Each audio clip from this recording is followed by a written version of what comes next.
When parents have difficulties with communication, often it's because there are issues that are not well managed. So communication issues are easy to describe in terms of we should be empathic, we should listen, we should be respectful. But those can go south really fast with the real problems of raising teenagers. So what if they're shut down and they won't talk to you? What if they lied? What if their grades are going in the toilet? What if they are non-compliant with their chores? We want good communication skills with those, but it's kind of hard to keep up the empathy and the listening and the compassion when we've got to get into the problem solving on those problems.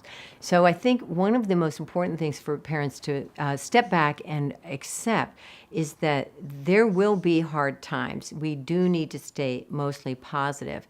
But whenever we have a change agenda, rudeness, lying, bad grades, won't do the chores, we need to back up and say, well, we're going to have only the best influence when we come from an accepting place. So acceptance is a pretty big concept.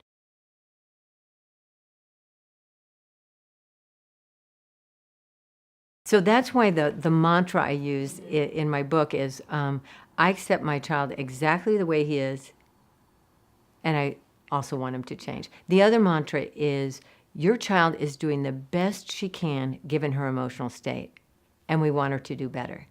See how they go together? So the weighting is on acceptance, not change. The weighting is they are doing the best they can given their emotional state. We are so busy judging them for, God, she keeps bugging him and going in his room and taking his iPad. And we're just really mad about that. So we start with, we're just honed in, like any human, when we're bugged by something, our attention goes to that. She keeps doing that thing with her brother. But do you lead with acceptance or do you lead with change? Often when we're upset about any of these nitty-gritty issues, we lead with change. You need to be less rude. You need to be nicer to me. You need to be more on it with your chores. Well, when anybody says you need to change, does it inspire you right off when you say you need to do these things? Even if you're right. So another mantra I love is, you might be right, but are you effective?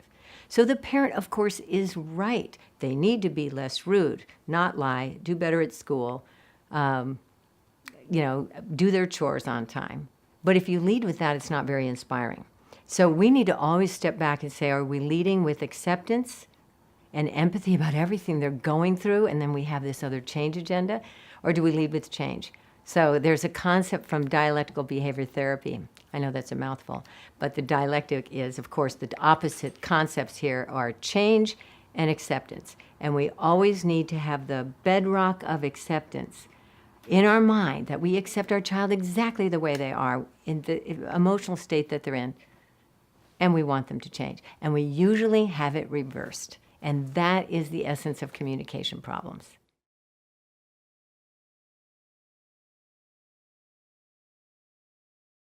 The way it would look is to start with something that, again, it's easy to say empathy, but you could say something like, look, I know this is a real bummer because you've had a hard day, you've gone through the day and 6 classes, and then your after school thing, and then, your chores. But we need to talk about, the fact that you went in your brother's room and you keep going in your brother's room and you're constantly hassling him. And I know it's a bummer.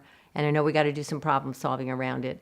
And I really understand that it's one more burden on the end of your day, but let's figure out what we're going to do about that, because he's really hopping mad about the fact that you keep going in his room.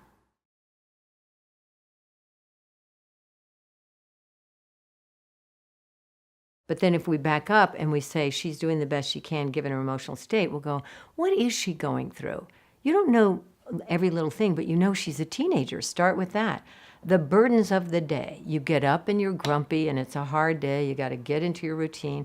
You got to get to your carpool or the bus. Then you have to control your emotions all day, even though your friends are making you upset. The teacher is a bummer. You're not making the grades you want. You're stressed out. You had this whole hard day. Then you come home. Then you have to do your chores. So then we have the problem with the brother who might earlier have gone into her room or have been, burping and yelling into the phone when she was talking to her friend. We don't know what happened when she went in the room. So often we are focused on the bad behavior, of any of the list that I had. And we go right into talking about the problem. So to back up and think about, what is my child going through? Not the details, because we always say, I don't know. That's why I keep trying to talk to him. But we need to appreciate, even if you don't know any particular story, they're going through a hard day. Just to start right there. And if we even appreciate that verbally, it usually is going to go a little bit better than if we just start right on the problem. And we could even add another empathic statement to say, look, I know he's bugging you. Every sibling is, bugging the other sibling. So it's not like I know there are two sides of the story. And I still want to talk about the problem with school or the sibling or the media or whatever the line item is.